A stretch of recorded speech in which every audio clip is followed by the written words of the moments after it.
Bien, ya estamos en vivo. Ya está.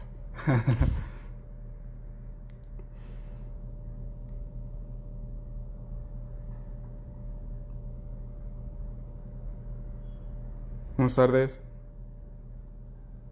Ya estamos en vivo. Ya está.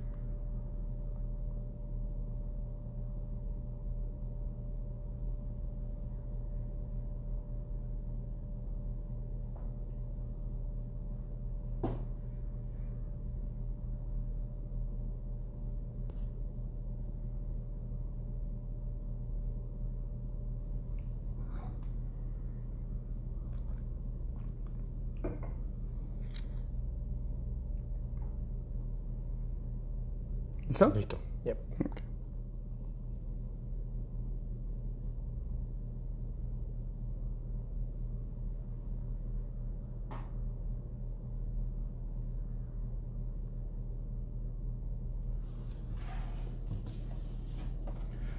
Muy bien, pues buenas tardes, bienvenidos a un programa más de Sintoniza. El día de hoy tenemos al psicólogo Andrés Gaeta, quien nos va a hablar sobre equidad de género. Entonces, bienvenido Andrés, muchas gracias por estar aquí.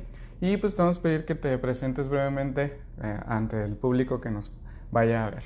Bueno, pues muchas gracias por la invitación y muchas gracias por estar ahí durante la próxima hora siguiendo la entrevista, el diálogo. Bueno, pues de manera breve comento.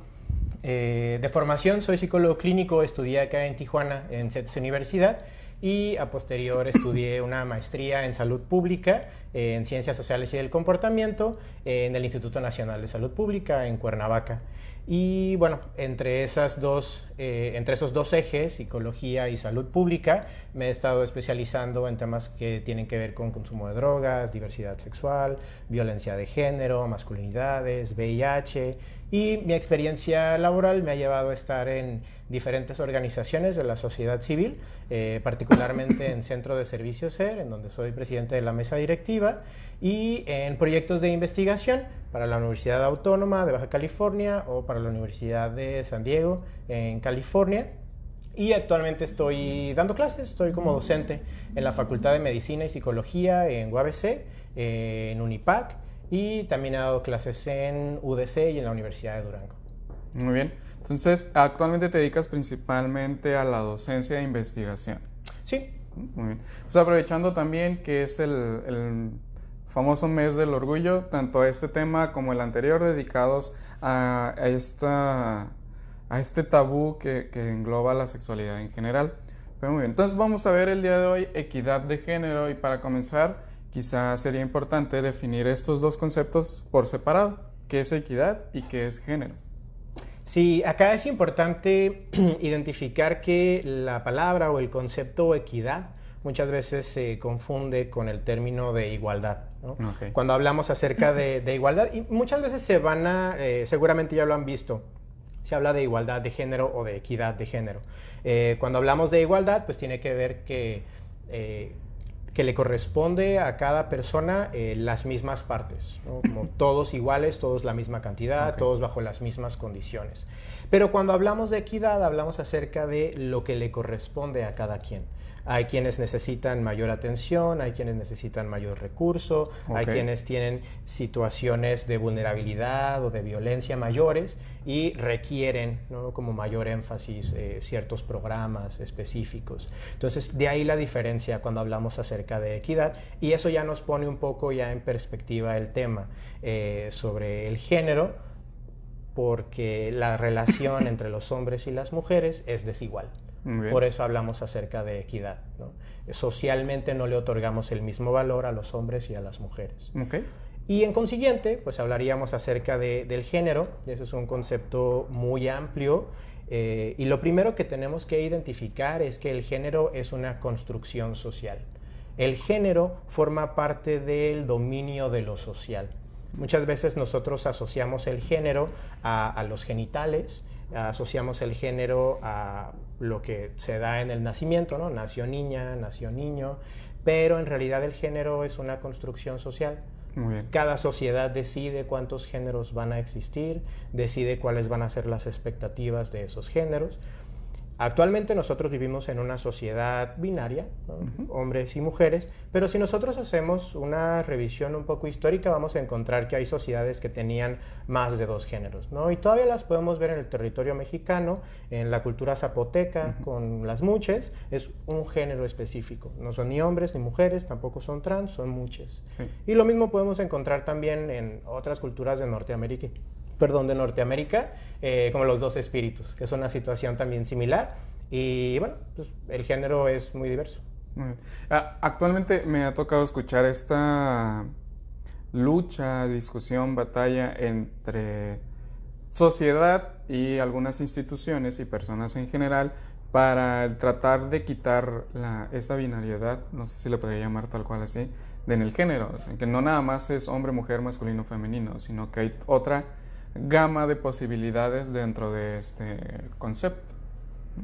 Sí, aquí es importante que nosotros identifiquemos que en el género, pues lo podemos manejar como espectros, ¿no? Al final, si hablamos de hombre y de mujer, pues viene el cuestionamiento de qué nos hace hombres y qué nos hace mujeres, ¿no? Qué comportamientos, qué actitudes, qué gustos. Entonces vamos a encontrar que hay una mezcla y hay algunas personas que se identifican como hombres, pero tienen expresiones femeninas, mujeres que se adecúan a lo femenino, pero mujeres que no se adecúan a esa exigencia del femenino y son más masculinas, ¿no?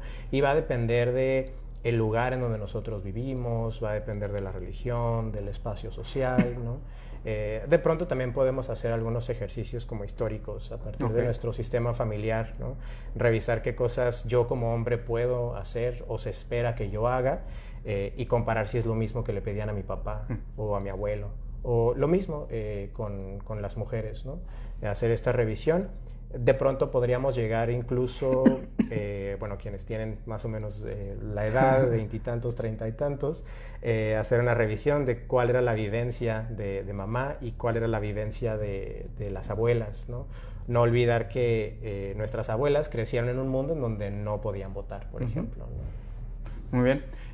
Mencionabas hace un ratito justamente que el género es un concepto social. Es decir, la sociedad establece cuál va a ser el rol, digamos, el papel que va a jugar cada persona al nacer basado, como lo mencionabas, en genitales y demás. Sin embargo, esto también ha ido cambiando, como bien lo mencionas, ¿no? Lo que hacían o lo que era catalogado como masculino y femenino en generaciones pasadas, actualmente comienza a tener como un grado de difuminación bastante amplio. Si bien la equidad de género es un tema que actualmente quizá está más en contacto con la sociedad, en búsquedas y demás, se ha hablado bastante de esto. ¿Cómo ha afectado esta evolución social, digamos, al concepto de la equidad de género? Lo que ha permitido todas estas batallas legales, movimientos sociales, en busca de la equidad, pues ha permitido que podamos tener otras discusiones sobre el género, pero lo más importante es que ha permitido que haya un mayor equilibrio, que haya, digamos, el mismo número o que se aproxime el número de hombres y de mujeres en el espacio político, en la ciencia, en la docencia, en cualquier espacio, en cualquier profesión, que cada vez se vayan equilibrando y encontremos el mismo número de hombres y de mujeres, ¿no? Como de entrada eso es lo que nos ha permitido. Por otro lado también nos va permitiendo que tengamos mayor libertad. Y aquí es importante que identifiquemos en el tema de equidad de géneros es de ambos lados, ¿no? Mayor libertad para los hombres, para que no tengan que estar reprimiendo las emociones, para que puedan ser un poco más libres, para que puedan expresar o trabajar de mejor manera su paternidad, ¿no? Emociones básicas, ¿no? Llorar también, sentir alegría, no nada más el enojo, eso por una parte. Y por el otro, pues que las mujeres puedan en algunos espacios, ¿no? Sentirse un poco más libres, ¿no? No vivir tanto acoso callejero, que haya como un mayor equilibrio en los salarios, ¿no? Un poco también el tema de la maternidad para las mujeres que desean ser madres o son madres, que se equilibre un poco la balanza en los escenarios laborales, ¿no? Muchas veces se les atribuye como muchísima responsabilidad, se les niegan de pronto también como ciertos espacios o que asciendan de puesto por esta idea de va a ser mamá o no, las mujeres son inestables, ¿no? Todavía existen como estos pensamientos, pero ya es un poco más amplio, ¿no? Sí. Y hablando de estos pensamientos, estos prejuicios y estereotipos, ¿qué tanto afectan al alcance de una verdadera equidad de género? La realidad es que si bien ya estamos hablando acerca del tema de equidad y aparentemente en las legislaciones, ¿no? En nuestras leyes ya hay un mayor equilibrio, todavía nos encontramos con situaciones de violencia muy fuertes, ¿no? Aquí mencionaría un par de cosas, ¿no? Como a nivel federal contamos con ciertas legislaciones que buscan la equidad, como la Ley de Acceso a las Mujeres a una Vida Libre de Violencia, pero hago la acotación porque cada estado crea su propia ley, ¿no? Entonces, en particular, Baja California tiene las leyes más atrasadas, ¿no? Como en temas de violencia de género, en temas de despenalización del aborto, en temas de inclusión, ¿no? Eso por una parte.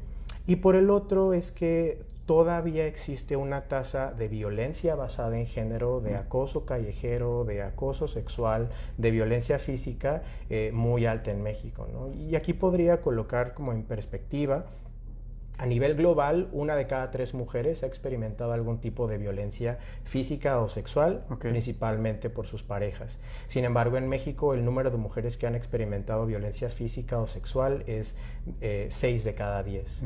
Y el 41% de las mujeres ha experimentado violencia sexual, ¿no? Y ya, si nos vamos a otros datos más específicos que tienen que ver con una gravedad, ¿no? O la mayor gravedad, que son los asesinatos, los feminicidios, pues diario son asesinadas 9 mujeres, ¿no? Entonces, esto lo coloco como un poco en el panorama para que nos demos cuenta que todavía hay una brecha muy, muy grande y habría que poner atención, ¿no? En qué espacios se siguen presentando esas situaciones. Sobre esto de las leyes, por ejemplo, me ha tocado escuchar que por parte de hombres principalmente comentan que es como hasta cierto punto tonto o ilógico que se hagan leyes que protejan específicamente a la mujer, porque dicen, bueno, es que tampoco hay leyes que nos protejan a nosotros como hombres. ¿Qué opinas de esto? Sí, fíjate, ese pensamiento todavía está permeado en la sociedad y de pronto hay un sector importante de la población, principalmente varones, que cuestionan mucho todas estas estrategias o estos programas, ¿no? Ya que hay algo interesante porque justamente nos deja ver que las exigencias que tienen socialmente son distintas, que la apropiación que tienen del espacio público es otro y que su vivencia en la calle es distinta, ¿no? Cosas muy sencillas, ¿no? Como identificar qué tan frecuente es que los hombres vivan acoso callejero, ¿no? Qué tan frecuente es que vivan alguna situación de violencia en la calle por extraños, ¿no? Claro que hay situaciones de asaltos y demás, pero no de acoso sexual, ¿no? No de estas situaciones de que tengan que estar cuidando cómo se visten o a dónde van, que tengan miedo a salir a las calles, ¿no? Lo coloco esto como ejemplo porque aquí menciono algo que tiene que ver con mi experiencia docente. Es muy común que en los temas que trabajemos se toquen los temas de acoso callejero. Yo tengo como 2 años y medio dando clases. No hay grupo de clases en universidad en donde no haya mujeres que me platiquen en clase, en actividades y demás, situaciones específicas de acoso callejero. Y generalmente cuando una habla, empieza a hablar la otra, y la otra, y la otra, y comentan situaciones muy difíciles que a veces ya han platicado, que ya son de dominio público, pero de pronto lo externan y es la primera vez que lo comentan en público. Pero no importa en qué grupo esté, siempre sucede. Y algo muy interesante es que generalmente los varones no comprenden qué está pasando, les sorprende mucho, les impacta. Les impacta saber que su compañera vivió acoso y ellos nunca se enteraron, ¿no? Entonces, regreso a la pregunta inicial, ¿no? Que tenía que ver qué opino acerca de estos hombres. Bueno, lo que pasa es que no se han dado la oportunidad de cuestionar su rol de género y no han vivido la violencia, ¿no? Porque como hombres no están tan expuestos a la violencia. Sí, o incluso cuando sí se llega a vivir violencia, no se considera como tal.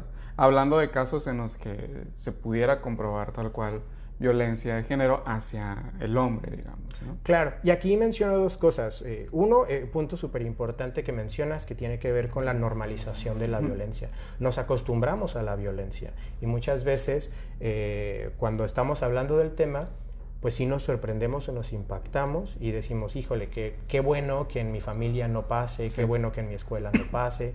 Pero basta con que pongamos atención a los chistes, basta que pongamos atención a los roles en la cocina, ¿no? En nuestro sistema familiar, quién cocina, quién es atendido, quién es atendida, ¿no? Como cuáles son las reglas en casa, a quién le compramos cierto tipo de juguetes, ¿no? Y vamos a encontrar ahí como estos matices, ¿no? Esta violencia. Y por el otro lado, pues identificar también que no podemos hacer como que la violencia es algo ajeno a nosotros, ¿no? Aquí es algo complicado porque nosotros tenemos que reconocer que fuimos criados en una cultura machista y que tenemos un pensamiento machista, ¿no? Yo me atrevo a decir que el problema no es tener un pensamiento machista, tanto hombres como mujeres, sin importar la edad, en el contexto social en donde estamos. Okay. El problema es resistirnos y decir yo no soy machista. El problema es decir, no, es que eso no es machista. Sí. Yo soy muy abierto, ¿no? En mi familia no pasa eso, ¿no?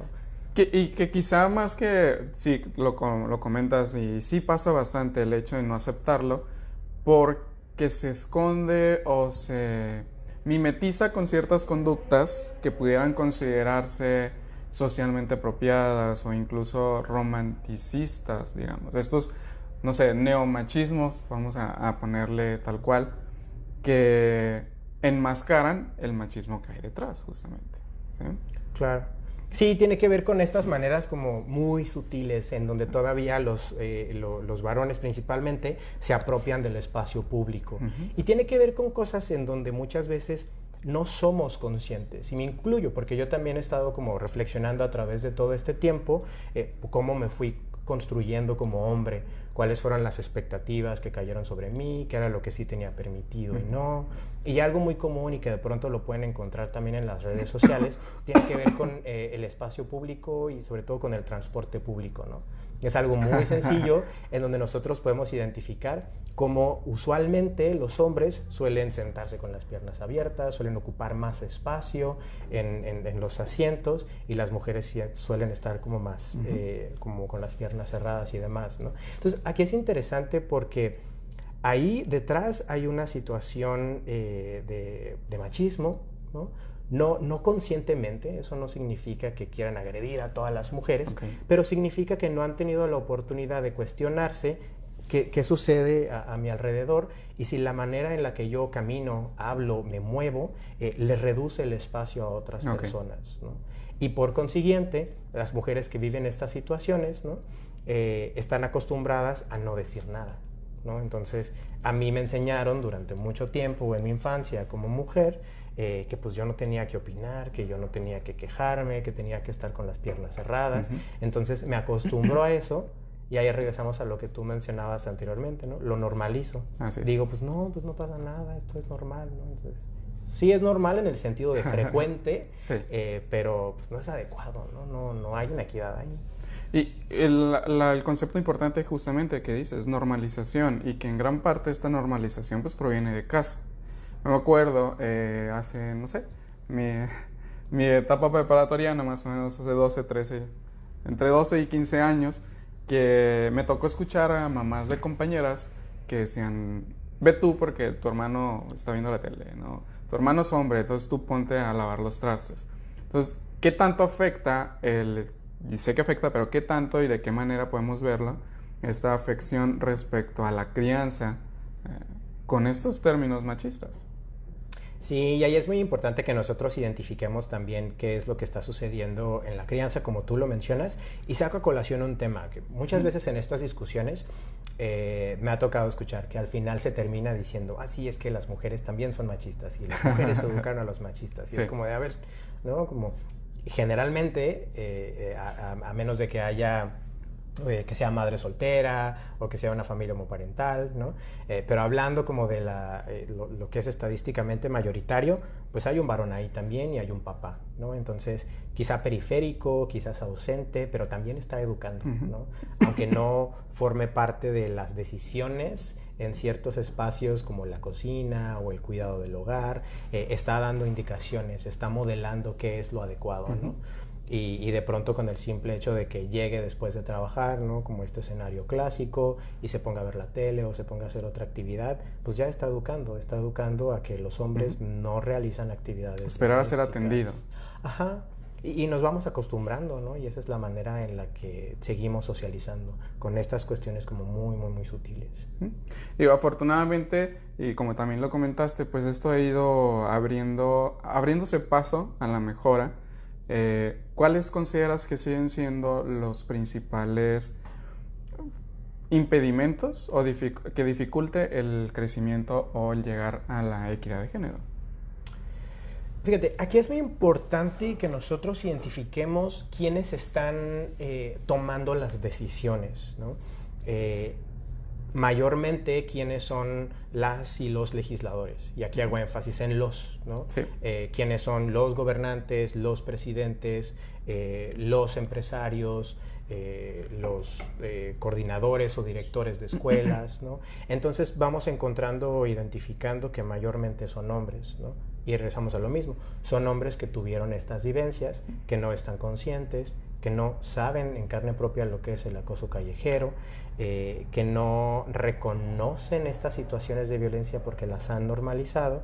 Entonces ahí está el problema, que siguen siendo estas personas que no han tenido la oportunidad de deconstruirse, de cuestionar sus roles de género, que siguen tomando decisiones. Okay. Y cuando hay grupos, principalmente grupos de mujeres feministas, pues que están exigiendo que se respeten sus derechos, que haya una verdadera equidad, generalmente este grupo de personas que tienen pues el poder de decidir, lo ven como algo incómodo, ¿no? Como ya están enojadas, ya nos están pidiendo cosas, ¿no? Entonces ahí todavía hay una brecha muy, muy importante, ¿no? Okay.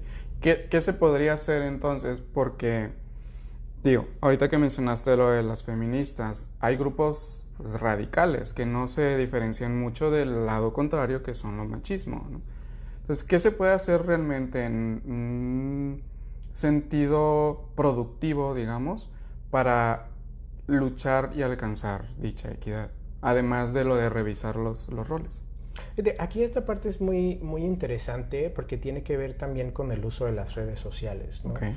Con cómo, cuando hablamos de feminismos, pues hay que hablarlo en plural, ¿no? Como son los feminismos, hay como una historia muy, muy larga y podemos estar horas y horas hablando acerca de diferentes autoras en diferentes momentos históricos con puntos de vista distintos, ¿no? Al final el objetivo es lograr la equidad, ¿no? Pero a lo que voy es que mediáticamente muchas veces se les da como mayor prioridad, ¿no? En los encabezados y se altera la nota, ¿no? Como hablando de manera negativa acerca acerca de cierto grupo de mujeres que son radicales, ¿no? Entonces el cuestionamiento es como ¿realmente sucedió así? ¿Realmente ese fue el discurso? ¿Cuál es la intención de ciertos medios de comunicación de hablar de manera amarillista como de los feminismos, ¿no? Eso por una parte. Y por el otro, pues lo que es necesario es que establezcamos puentes de comunicación, identificar que hay diferentes grupos, diferentes movimientos y todos pueden converger, ¿no? Y aquí hay en la agenda de la equidad, de la lucha de los derechos por las mujeres, hay un tema muy importante que no está siendo tan atendido o está siendo muy lento, que tiene que ver con el rol de los varones. ¿Qué es lo que están haciendo los hombres, ¿no? los hombres están hablando con otros hombres, los hombres están cuestionando cómo es que ejercen violencia, porque justo cuando yo estuve dando las estadísticas, ¿no? Como de manera global en México, pues al final lo que hay detrás son hombres. Okay. Son hombres que son papás, que son hermanos, que son profesores, pero que también son agresores, ¿no? Y entonces ahí es muy importante que nosotros identifiquemos cuál es la tarea que tenemos pendientes como sociedad y específicamente como varones cuando vemos que hay agresión, cuando reconocemos que hay acosadores o que hay agresores, ¿no? Lo solapo, no digo nada, trato de ponerle otra palabra de, bueno, es que tiene un pensamiento muy conservador.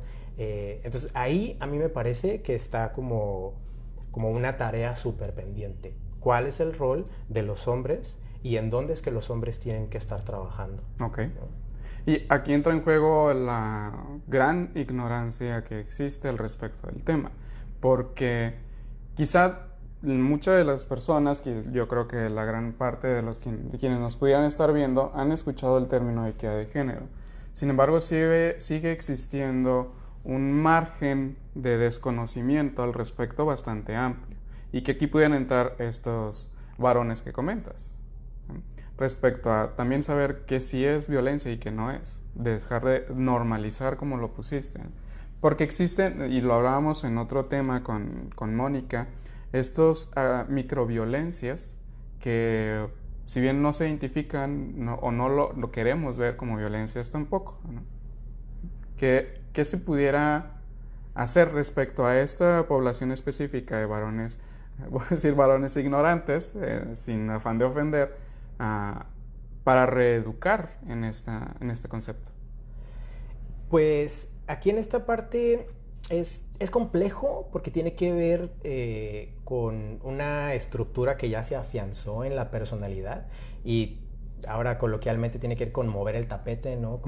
Entonces lo que yo pensaba que era ser hombre no significa ser hombre, ¿no? La manera en la que yo hablo o ejerzo como mi masculinidad aparentemente como que se las quitas, ¿no? Cuando empiezas a cuestionar toda esta cuestión de los micromachismos, ¿no? La manera en la que ejercen violencia. Entonces, lo menciono esto porque me parece que no hay de otra y lo que necesitamos es tener esas conversaciones incómodas. En nuestros escenarios familiares, en nuestros escenarios educativos o laborales, ¿no? Y reconocer que somos machistas, ¿no? Aquí hago mucho énfasis en esta cuestión de tener conversaciones incómodas, porque muchas veces cuando hablamos acerca de estos temas, como hombres, y me incluyo, queremos pues contribuir para que haya mayor equidad. Pero de pronto lo que hacemos es empezar a hablar o meternos en espacios en donde no es tan eficiente o tan idóneo que estemos. Un ejemplo muy sencillo. Cuando hay de pronto marchas por los derechos, que hay diferentes días, ¿no? Ya sea por el Día de la Mujer, Día de la No Violencia, tema que tiene que ver con la despenalización de la interrupción del embarazo. De pronto hay como mucha intención o mucho entusiasmo de varones de asistir a esas marchas, ¿no? Entonces lo coloco porque de manera simbólica es como nosotros ya nos apropiamos del espacio público, nosotros no tenemos que estar ahí en esas marchas, ¿no? A nosotros lo que nos corresponde es hablar con nuestro jefe, hablar con mi hermano, hablar con mi amigo. Mi presencia en el espacio público, marchando, yendo a foros como feministas, es importante, pero es mínima, ¿no? Nos toca entonces tener esas discusiones incómodas con otros hombres. Ser multiplicador, ¿sí? Entonces. Me llama la atención esto que comentas de discusiones o pláticas incómodas. ¿Qué podríamos englobar en todo esto incómodo?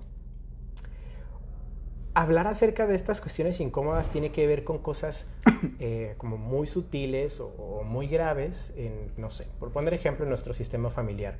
Cuando identificamos que los varones en la familia no realizan ninguna labor doméstica, por ejemplo, ¿no? Entonces de pronto pues es tu tío, es tu papá, lo quieres mucho, te quiere mucho, pero no está tan chido ese comportamiento. Entonces habría que de pronto preguntar, ¿no? Oye, ¿tú por qué nunca recoges tu plato de la mesa, ¿no? Cosas muy sutiles, ¿no? Entonces resulta como incómodo porque seguramente a nadie le cuestionó. Y ese tipo de pláticas incómodas tendríamos que tener, ¿no? Okay. O de pronto en otros espacios laborales, por ejemplo, pues estar atentos cuando hay alguna situación de violencia, cuando hay chistes que son misóginos, ¿no? Identificar si ya es una situación de acoso. O sobre todo aquí hay una mezcla tanto en escuela como en espacio laboral, con cómo muchas veces la voz de las mujeres no tiene la misma importancia, Okay. ¿no? Como que hablan y es como de, ok, está bien. Y luego vuelven a repetir lo mismo los hombres, ¿no? Entonces ahí es bueno de pronto una confrontación, ¿no? O de manera muy sutil de, claro, ese comentario o esa propuesta que acabas de hacer, ese argumento, ya lo dijo tu compañera, ¿no? De clases o de trabajo, ¿no? Y de pronto eso puede como sorprender un poco, pero digo, pues sí, no sé, quizá no pusiste atención, pero tal cual eso ya lo dijeron, ¿no? Como solo lo estás repitiendo. Ok. Esos pequeños detalles que ayuden, pues también si bien de forma pequeña, pero poco a poco a ir avanzando. Me viene a la mente un caso que está muy reciente, de hace unos días, que es el uso de uniformes, ¿eh? Con esta jefa de gobierno, me parece que es de la Ciudad de México, que aprobó el hecho de que niños y niñas pudieran elegir qué uniforme llevar. Incluso desde esta, no sé si pequeñez o, bueno, depende de quién lo esté viendo, claro, pero desde ahí empezar el ataque, ¿no? Por ejemplo, me metí a leer comentarios, ni siquiera el artículo, comentarios respecto al artículo, y la mayoría de hombres principalmente respecto a lo que implicaba para el hombre usar falda, ¿no? Hablando de esta gran ignorancia, que quizás sea una de las principales deficiencias y dificultades al respecto. Hablando del público infantil, por ejemplo, ¿qué podemos hacer para que haya un ambiente de seguridad? Ya no, ni siquiera para educar en la equidad de género, pero sí para que tengan esta seguridad al menos. Aquí esta parte es muy importante que nosotros cuestionemos mucho desde las maternidades y las paternidades, ¿no? Cuando se decide tener un bebé, toda la construcción que hay de si voy a tener un niño o una niña. Okay.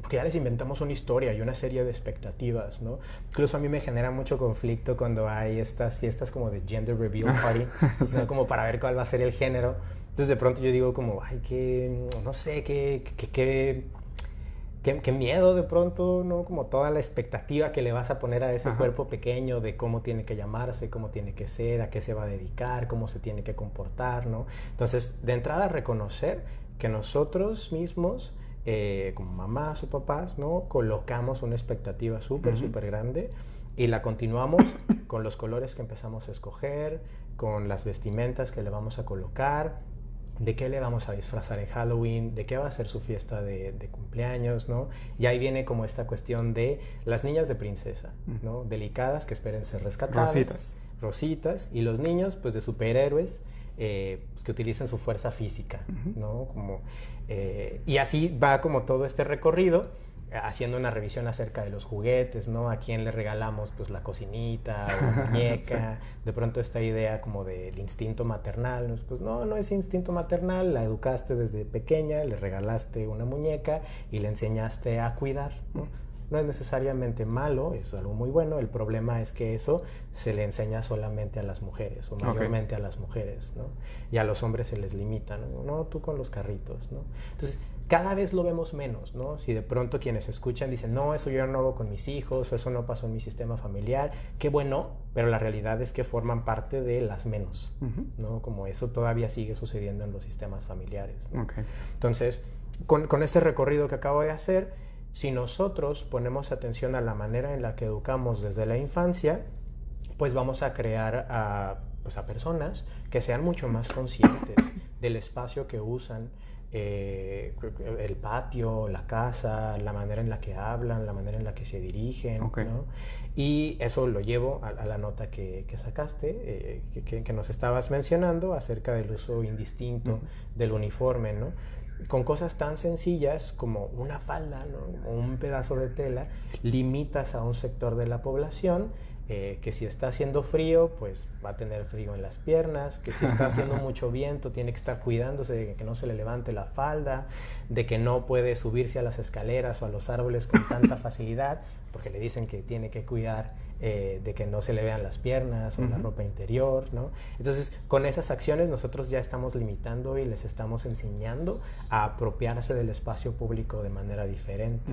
Entonces, el hecho de que se cambie o que se dé la alternativa, ¿no?, en las escuelas, de que se pueda utilizar falda o pantalón, pues ya da esta sensación de libertad, ya se puede elegir. Y aquí es importante porque volvemos a lo mismo, generalmente son los varones o mujeres pensando en los varones que leen la nota, ¿no? Como, no, es que los niños no van a querer usar falda, ¿no? Entonces de pronto es como, a ver, primero hay que identificar qué pasa con las niñas que usan falda a fuerzas y que no quieren usarla, ¿no? Ahí es en donde nos vamos a concentrar, ¿no? Y ya de pronto viene el cuestionamiento de, bueno, si es un niño y quiere usar falda, pues ¿cuál es el problema, no?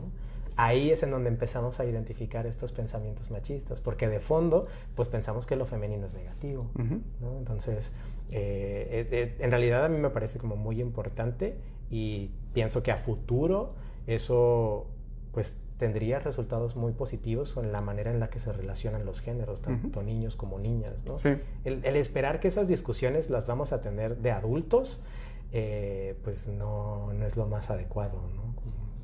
Sí, este concepto de lo que debiera ser lo masculino y lo femenino me viene también a la mente el tema de las nuevas masculinidades, en el que muchos hombres se rehúsan a este avance, que lo de las nuevas masculinidades ni siquiera implica, por ejemplo, el que uses falda, ¿no? Si no quieres usar falda, pues no uses falda, pero el hecho de estar abierto a nuevas formas o formas diferentes de manifestar masculinidad, ¿no? Que no es, o al menos ya no tan visto, el que un hombre tenga que ser fuerte, que tenga que ser sucio incluso y grosero, ¿sí?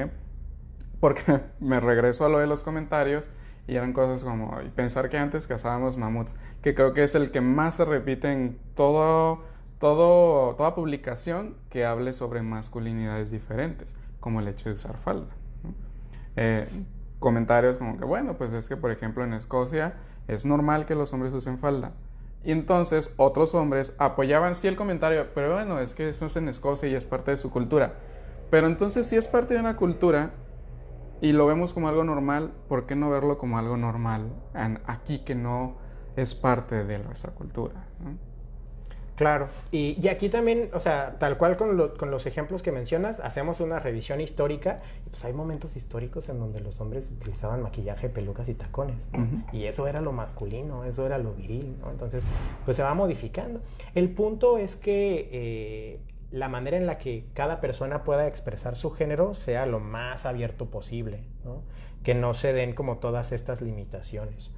Y aquí hay dos cosas importantes, ¿no? Como una, que se denota de pronto esta resistencia de cierto sector de la población a aceptar a otros de manera diferente, ¿no? Porque de pronto estas ideas, ¿no?, como de masculinidades disidentes, alternativas o nuevas masculinidades, hay una resistencia muy fuerte, pero de pronto es como, bueno, es que si a ti te gusta ser de esta manera, si te gusta vestirte de esa manera, no pasa nada, tú no tienes que cambiarlo. Pero tienes que aprender a convivir con otros hombres que se van a expresar de manera diferente a ti, ¿no? Eso por un lado. Y por el otro, es que volvemos a lo mismo, a la poca conciencia de género, ¿no? Como mientras familiares o personas cercanas a tu contexto social están lidiando con situaciones de acoso sexual y de violación, tú estás preocupado por la falda y que si tú te vas a poner falda y que si vas a ser menos o más hombre, ¿no? Y pues no te das cuenta realmente de lo que está pasando alrededor, ¿no? Sí, vamos a comenzar a cerrar con el programa porque, digo, nos vamos a extender mucho más, pero creo que es un tema bastante importante del cual podemos sacar bastante material todavía y la realidad es que hay mucho por delante todavía al respecto. ¿Qué pudieras, a manera de recomendación, tal vez ligeras o fáciles, no sé cómo podemos decirle, a quienes nos ven para seguir trabajando con esto? Pues es un concepto como general, diría, como adentrarnos a la deconstrucción de nuestro género. ¿Qué significa esto? Que empecemos a cuestionar un poco más qué significa para mí ser hombre y qué significa para mí ser mujer. Y podríamos empezar con cosas tan sencillas como el hecho de la vestimenta, ¿no? ¿Qué colores no me atrevo a ponerme, ¿no? Eso hablando específicamente de los hombres, sí, ¿no? qué cosas en mi vestimenta de pronto me gustan, pero me hacen sentir incómodo porque creo que otros hombres o otras mujeres se pueden burlar de mí, ¿no? Entonces, digamos, eso sería algo como muy sencillo, ¿no? Por el otro, estar mucho más atento acerca de lo que sucede a nuestro alrededor, ¿no? Poner atención hasta a los comerciales que salen en la tele, okay. ¿no? Cuando nos venden los productos de limpieza o el alcohol, ¿no? Ahí es muy interesante. Todos los productos de limpieza para el hogar y todos los productos de alcohol. Solo pónganle atención, van a ver que hay una construcción de la masculinidad y la feminidad sí. muy particular, ¿no? Que de pronto son cosas que no discutimos y vamos interiorizando, ¿no? Y lo otro que recomendaría, en particular hacia los varones, que hablen menos y escuchen más.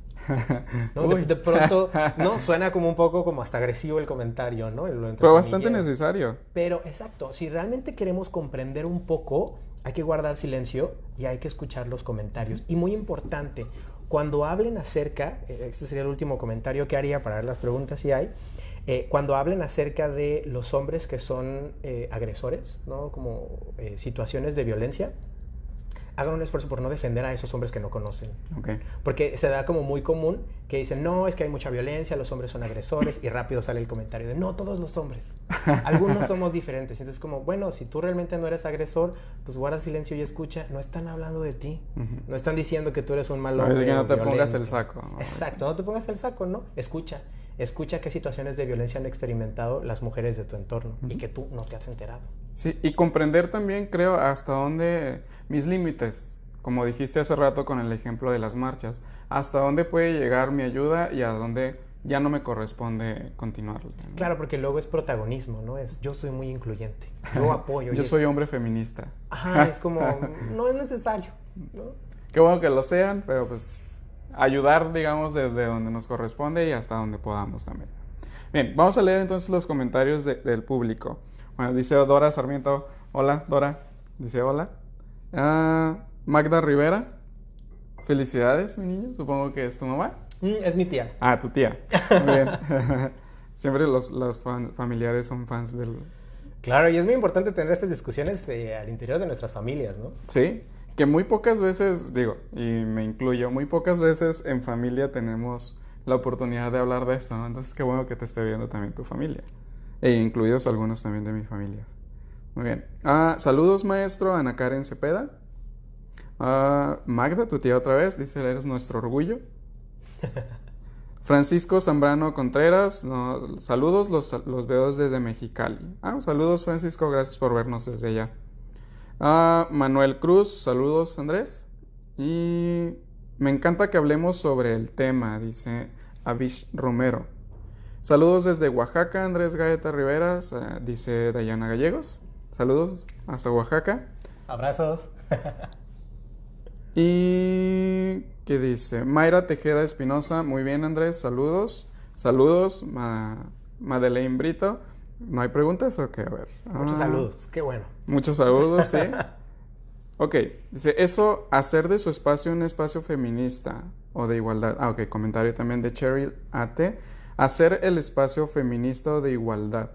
Sí, totalmente. Gracias, Cheryl, por hacer ese comentario, porque es una de las frases que he tratado como de realmente poner en práctica. Justamente cuando un hombre tiene un interés en apoyar la equidad de género, en hacer algo diferente, lo que tiene que hacer es tomar el espacio que ya tiene, el espacio social, su sistema familiar, de amistad, los espacios en donde él ya se reúne y es reconocido, y esos espacios convertirlos en feministas. Okay. No se trata de ir a espacios feministas y decir yo también apoyo, no. En los espacios en donde tú ya estás rodeado de hombres que no se han cuestionado su masculinidad, ahí quédate y habla con ellos. Okay. Y construye ese espacio como feminista. Ahí realmente estamos haciendo una contribución como hombres. Excelente. Entonces, construir el espacio feminista, como lo mencionas, incluiría esta reeducación hacia otros. Entonces, ok, muy bien. Muy cierto, todos tenemos los mismos derechos, dice nuevamente Magda. Todo se aprende desde casa, Charlie Pat. ¿Todo se aprende desde casa? Es una esfera en donde adquirimos muchísima información, ¿no? Como de casa, y ya después nos vamos yendo al ¿Qué sucede en tu colonia? ¿Qué estás viendo en la tele? ¿Qué es lo que se permite en tu país? ¿No? Ok. Pero sí, en definitiva, ese es el espacio primario. Y por poner un ejemplo muy sencillo, ¿no? Si de pronto de pequeños, pues tu mamá, papá, tías veía muchas novelas, ¿no?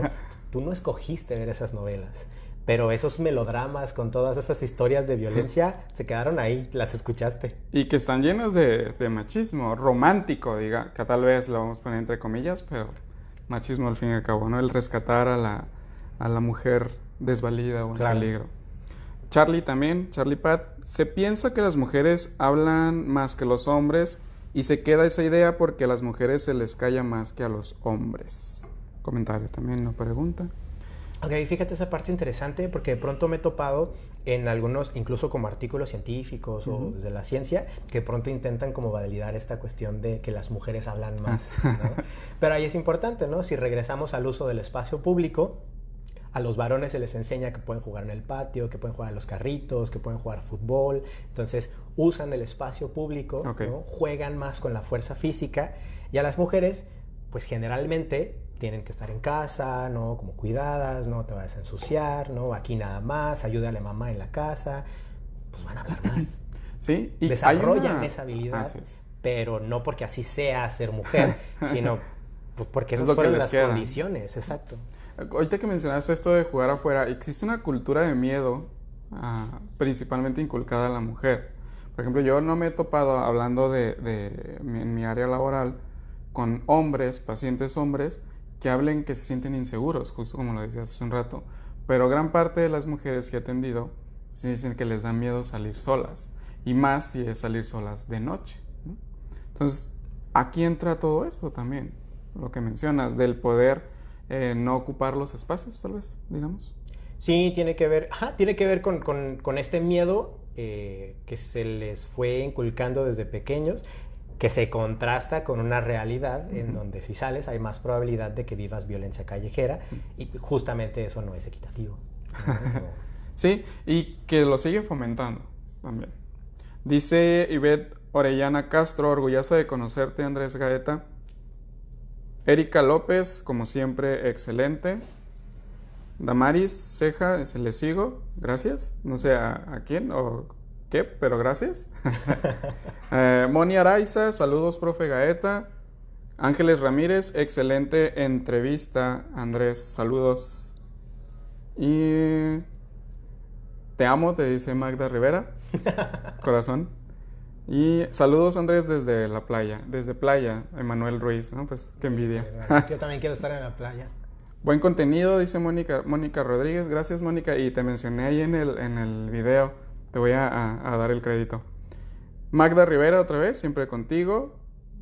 Tu fan número 1 en este día. Qué bueno, es mi aliada en el sistema familiar. Qué bueno, y que es muy necesario tener estos tipos de aliados, ¿no?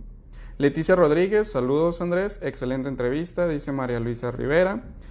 Qué bonito se ve, profe. Teresa Bassi. Saludos, muy bien, Andresito. Carla Molina. Eso de los diminutivos también es bastante interesante. Sí. Saludos, Andrés, dice Rubí Juárez. María Luisa Rivera Ochoa. Te amo, dice. Ok. Mucho amor aquí, qué bueno. Necesitamos eso para trabajar en la equidad de género. Y sí. Damaris Ceja Altamirano, ¿qué impacto que la equidad de género puede ¿Qué impacto en la equidad de género puede aportarme en el tema laboral? Dice. Esta parte es importante, sobre todo, bueno, ahora con la norma 035 en las empresas, ¿no? Que ya está como próximo a implementarse, y otras regulaciones previas, pero en general tiene que ver con, sí, mayor productividad y con mejorar los ambientes de trabajo, justamente para reducir las situaciones de acoso y de violencia, ¿no? Como todo esto que hemos estado hablando se reproduce al interior de instituciones laborales, y ahí es muy grave porque se mezcla, no nada más, ya no es un acoso callejero. Ok. Quien me está acosando, quien me puso la mano en la entrepierna o en el hombro, quien me está haciendo sugerencias, pues no es una persona random, es mi jefe y me puede correr y él me paga. Entonces, ahí tiene como un peso como muy, muy fuerte. Uh-huh. Y que de hecho, hablando de equidad de género en el ámbito organizacional o laboral, pues existen también certificaciones al respecto, ¿no? De empresa con equidad de género. Sí, porque es importante que las empresas empiecen a tomar responsabilidad, porque al final las personas pasamos mucho tiempo en esos espacios laborales y las empresas son responsables de esos ambientes que están generando. Así es. Dice Rita Galindo, saludos. Feminismo trans también sería importante, dice Rubí Juárez.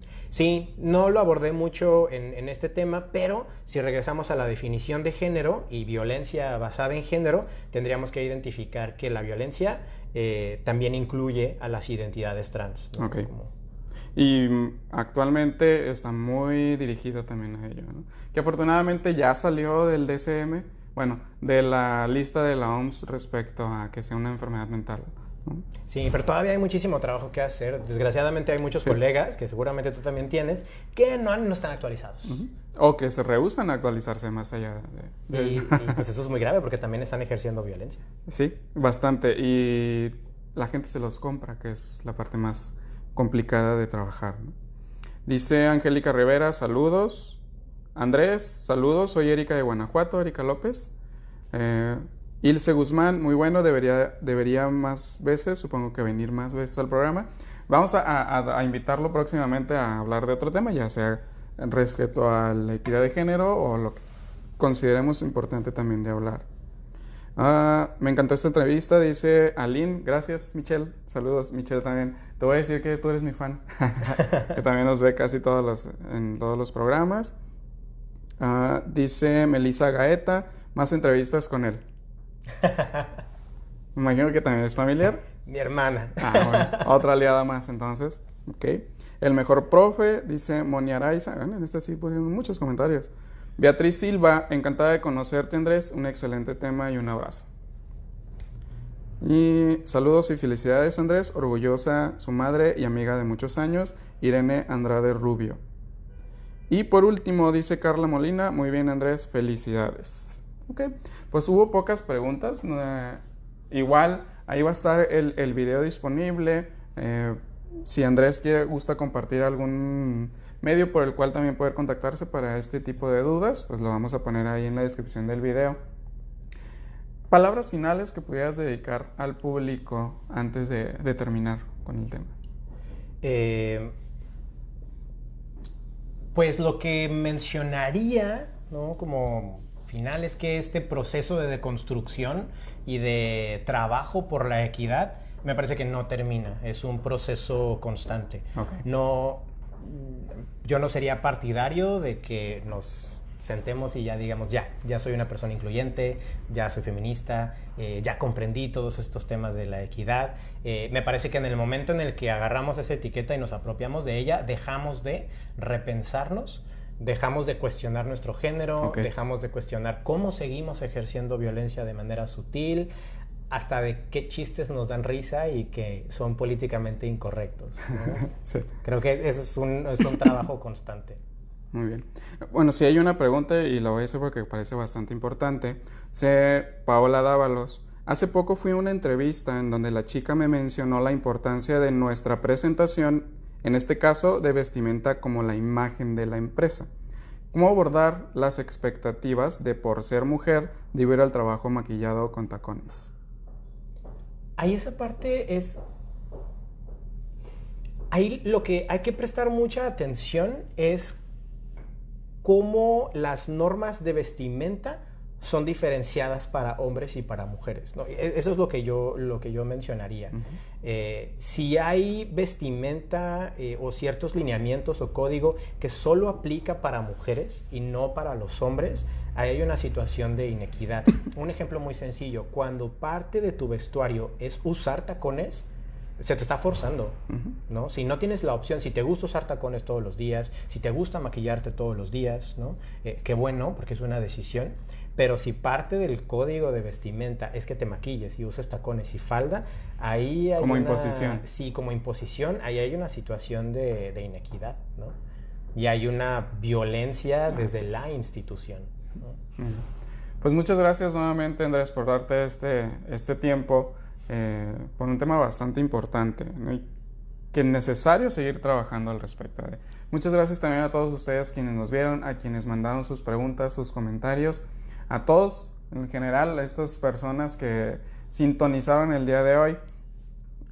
Los invito a no se pierdan, la próxima semana va a estar con nosotros la psicóloga Aletia Velasco, que nos va a hablar sobre la psicología y el cuidado del adulto mayor. Próximo martes, igual, 6 de la tarde. Les invito a suscribirse ahí a la página, a ponerle a que les lleguen notificaciones para que puedan ver sin falta todos los programas. Y si no, les recuerdo también que está disponible en podcast a través de Spotify. Entonces, igual ahí te voy a hacer llegar el link para que lo puedas compartir. Yo creo que a partir del el fin de semana ya estaría disponible este podcast. Y pues nuevamente invitarlos a que nos continúen viendo en la próxima semana aquí en Sintoniza. Nuevamente muchas gracias, Andrés. Gracias a ti por la invitación y a ustedes por seguirnos. Y pues síganse informando al respecto de todo esto, que es bastante importante. Otra vez muchas gracias y nos vemos la siguiente semana. Adiós.